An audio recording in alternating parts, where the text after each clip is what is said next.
The two pavilions that flank the east facade of Wentworth Woodhouse were each once topped with ornate weather vanes.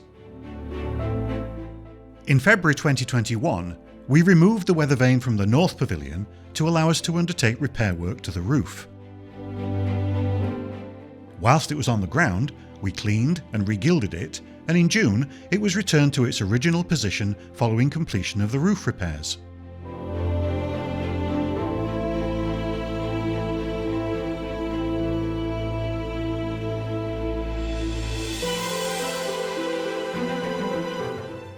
The weather vane on the South Pavilion isn't as complete as its counterpart, but we do know from archive sources that originally the two were a matching pair.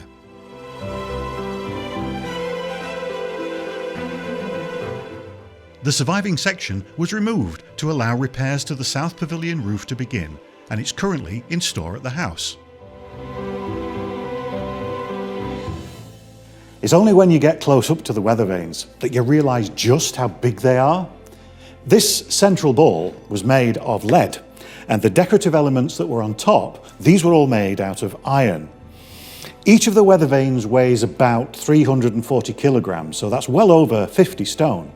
And if you look here, you can just see some of the original gilding that survived. Before we start work on regilding, we first got to remake the decorative elements on top of the weather vane that are now missing. We took detailed measurements and drawings of the North Pavilion weather vane when it was removed for restoration in 2021, and these will be used to fully recreate the original look of this piece. It's likely that the regilding of the South Pavilion weather vane will take place on site, and we aim to include film of this process as part of a future video.